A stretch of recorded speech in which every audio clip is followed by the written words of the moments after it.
أعوذ بالله من الشيطان الرجيم. بسم الله الرحمن الرحيم. ولقد يسرنا القرآن للذكر فهل من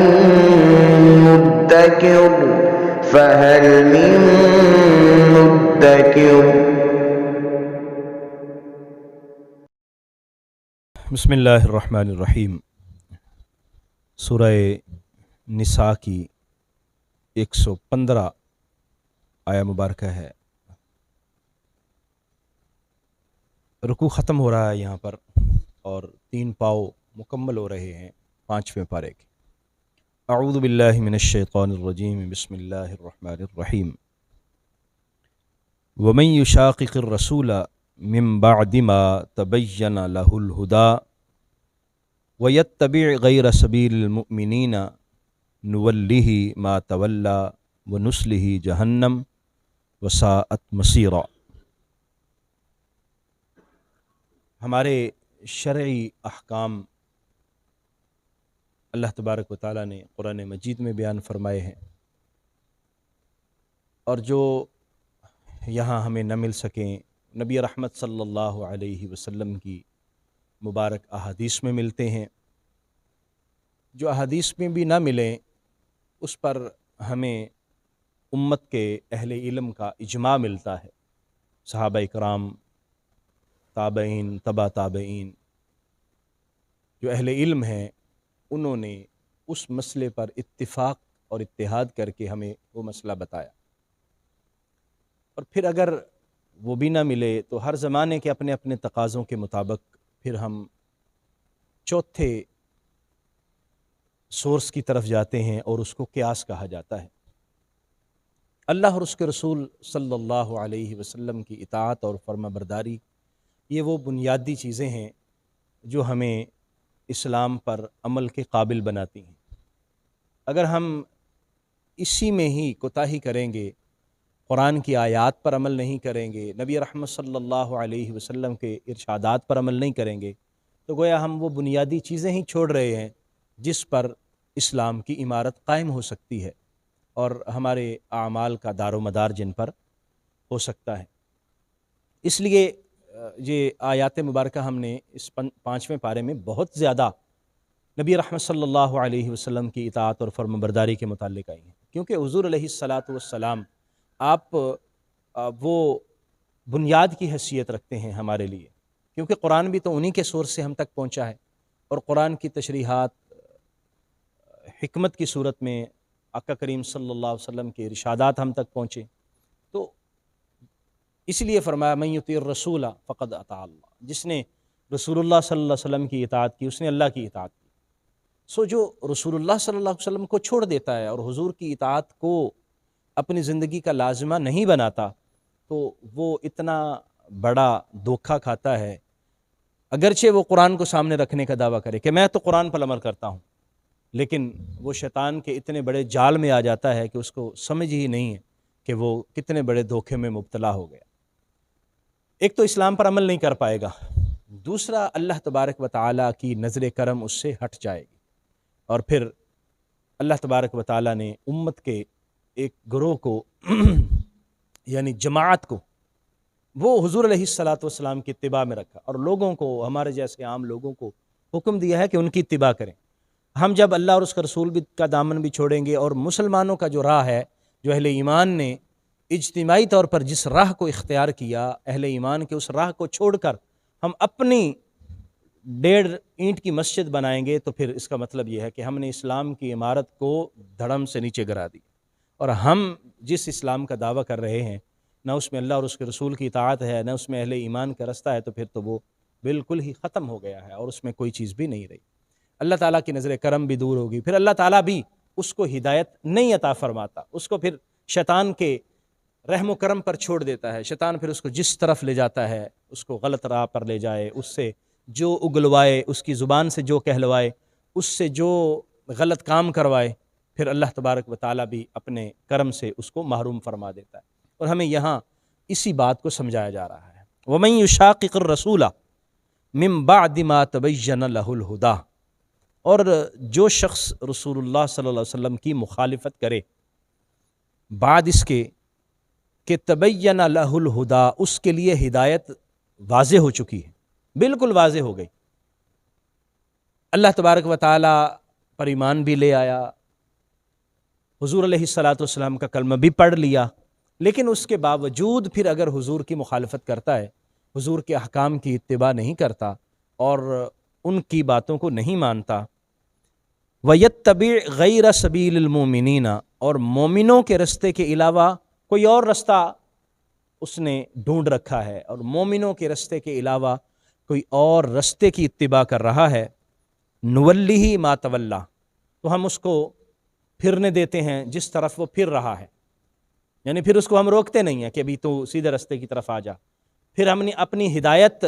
اس کو نہیں عطا فرماتے کہ تم واپس پلٹ آؤ۔ جس نے رسول اللہ صلی اللہ علیہ وسلم کی مخالفت کی ہدایت یافتہ ہونے کے بعد، اب تو پیچھے کیا چیز رہ گئی؟ اللہ کی طرف سے ہدایت مل گئی تھی، اللہ کی طرف سے اس نے راہ راست دیکھ لیا، اب راہ ہدایت دیکھ کر پھر واپس پلٹا ہے اور پھر رسول اللہ صلی اللہ علیہ وسلم کی مخالفت کر رہا ہے، اور پھر اس کے بعد مسلمانوں کے رستے کو چھوڑ کر اس نے اپنا ایک علیحدہ سے سسٹم شروع کیا ہوا ہے، تو فرمایا پھر ہم چھوڑ دیتے ہیں اس کو، پھر اس کے حال پر ہم رہنے دیتے ہیں، ٹھیک ہے تو جو مرضی ہے کر، وَنُصْلِهِ جَهَنَّمَ، لیکن اس کا ٹھکانہ کیا ہوگا؟ جہنم، ہم اس کو جہنم میں ڈالیں گے، وَسَاءَتْ مَصِيرًا، اور یہ بہت برا ٹھکانہ ہے، جہنم بہت برا ٹھکانہ ہے۔ اس سے پتہ چلا ہے کہ جو اہل ایمان کا رستہ ہے جس پر اکثر اہل ایمان چل رہے ہیں، اس کو ہم اجماع امت کے ساتھ تعبیر کرتے ہیں، امت نے جس پر اجماع کیا ہے، صحابہ کرام کا اجماع ہے، اور اگر صحابہ کرام کا اجماع نہ ملے، بعد میں فقہاء کرام نے اس پر اجماع کیا ہے، تو اہل ایمان کے لیے اسی رستے کو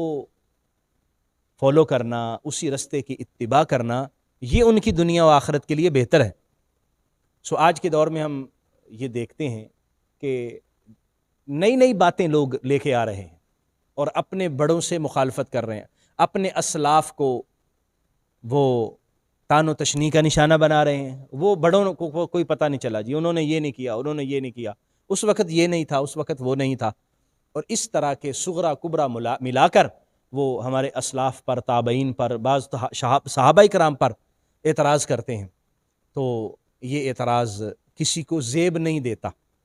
اور جنہوں نے اپنے اپنے علیحدہ علیحدہ پروگرام بنائے ہوئے ہیں، اپنے اپنی علیحدہ علیحدہ صورتیں بنائی ہیں، اور صحابہ پر اعتراض کرنے میں بھی وہ پیچھے نہیں رہتے،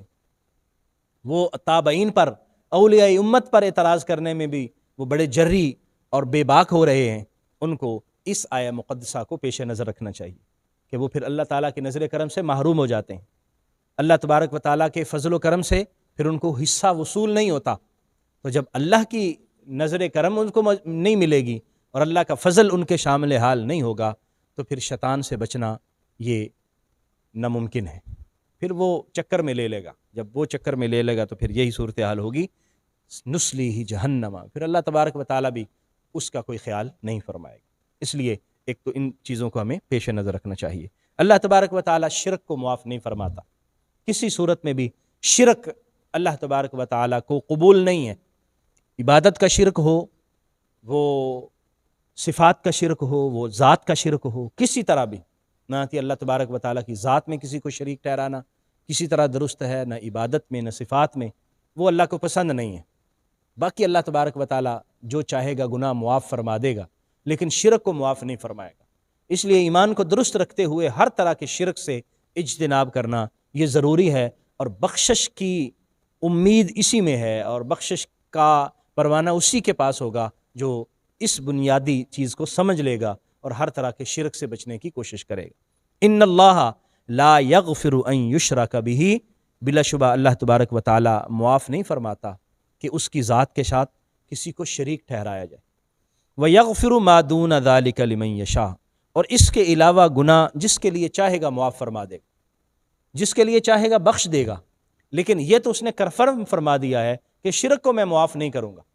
اس لیے اللہ وحدہ لا شریک پر ایمان لانا، وہی خالق ہے کائنات کا، وہی مالک ہے کائنات کا، اس کے علاوہ کوئی اور نہیں ہے۔ عبادت اسی کو زیبا ہے، اللہ کے علاوہ عبادت کسی کو زیبا نہیں ہے۔ اللہ تعالیٰ کی جو صفات ہیں، سننے کی، جاننے کی، اللہ کا علم ہے، اللہ کی سماعت ہے، اللہ کی بصارت ہے، جو بھی اللہ تبارک و تعالیٰ کی صفات ہیں وہ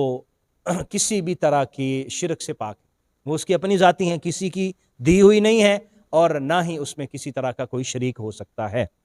وَمَن يُشْرِكْ بِاللَّهِ، اور جس نے اللہ کے ساتھ شرک کیا، فَقَدْ ضَلَّ ضَلَالًا بَعِيدًا، تو وہ بہت دور کی گمراہی میں مبتلا ہو گیا، یعنی اتنا دور ہو گیا کہ پھر اس کی واپسی کے راستے مسدود ہو جاتے ہیں، پھر اس کے پلٹنے کا راستہ بند ہو جاتا ہے، اور اس کی ہدایت کی جو توفیق ہے وہ بھی چھن جاتی ہے۔ اس لیے ان چیزوں کو پیش نظر رکھنا چاہیے۔ یہ 2 آیات مبارکہ آج ہمارے درس کا حصہ تھیں۔ اس میں ایک تو اللہ تبارک و تعالیٰ نے ہمیں نبی رحمت صلی اللہ علیہ وسلم کی اطاعت اور فرما برداری کی تلقین کی، اور حضور کی مخالفت سے حد الوسع بچنے کا حکم دیا، بلکہ انسان کو اپنی پوری کوششوں کے ساتھ کسی بھی مرحلے میں حضور علیہ الصلاۃ والسلام کے کسی حکم کی مخالفت نہیں کرنی چاہیے۔ اچھا، وہ فرض حکم ہے، وہ سنت مؤکدہ حکم ہے، ایون کہ مستحب بھی کیوں نہ ہو، بعض چیزیں آج کے اس دور کے اندر عجیب طرح کی لوگوں نے جو ہے وہ بیان کی ہیں۔ حضور صلی اللہ تعالی علیہ وآلہ وسلم کی سنتوں پر بعض لوگ موجودہ زمانے کے مختلف پہلوؤں کو سامنے رکھتے ہوئے اعتراض کرتے ہیں، جی یہ دیکھو یہ بھی حضور کی سنت ہے، اور ایسے ہے اور ایسے ہے۔ نہیں، حضور صلی اللہ علیہ وسلم کے طریقہ پر کسی طرح کا کوئی اعتراض نہ کیجئے، نہ سنیے، اور نہ ہی اس پر کبھی یقین کیجئے، کیونکہ رستہ وہی درست ہے جو میرے آقا کریم صلی اللہ علیہ وسلم کا ہے، عمل وہی پاکیزہ ہے جو رسول اللہ صلی اللہ علیہ وسلم نے فرمایا ہے۔ اس سے بہتر کوئی عمل نہیں ہو سکتا جو آقا کریم صلی اللہ علیہ وسلم کی طرف منسوب ہے۔ اس لیے یہ بات تو بالکل کلیئر ہے، جو چیز حضور کی طرف منسوب ہو جائے، جو عمل حضور کی طرف منسوب ہو جائے، اس پر سر تسلیم خم کر دیں، ہمیں سمجھ آتا ہے یا نہیں آتا۔ اس لیے حضور علیہ الصلاۃ والسلام کی مخالفت کبھی بھی نہیں۔ اور دوسرا جو رستہ اہل ایمان کا رستہ ہے، جو اجماع ہے صحابہ، تابعین، تبع تابعین اور بعد کے اہل ایمان کا، جس پر مسلمان بزرگ قائم رہے ہیں، ہمیں اس کو کبھی بھی غلط نہیں کہنا، بلکہ اس کی اتباع کی کوشش کرنی ہے۔ اور جو اس رستے کو چھوڑے گا، پھر اللہ تبارک و تعالیٰ کے کرم سے وہ محروم ہو جائے گا۔ اللہ کریم کو شرک پسند نہیں ہے کسی طرح کا، اور اللہ تعالیٰ اس کو معاف بھی نہیں فرمائے گا۔ اس لیے اگر ہم یہ چاہتے ہیں کہ ہماری عبادتیں، ہمارا ایمان اور ہماری دنیا کی جو کوششیں ہیں وہ برابر ہوں اور اللہ کی بارگاہ میں قابل قبول ہوں، تو پھر ہمیں شرک سے اجتناب کرتے ہوئے اللہ کی وحدانیت پر، اللہ کی توحید پر کامل طریقے سے یقین رکھنا ہے، اور اس کے مطابق اپنے اعمال کی ترتیب دینی ہے۔ اللہ کریم ہمیں توفیق عطا فرمائے، آمین۔ وآخر دعوایا ان الحمد للہ رب العالمین۔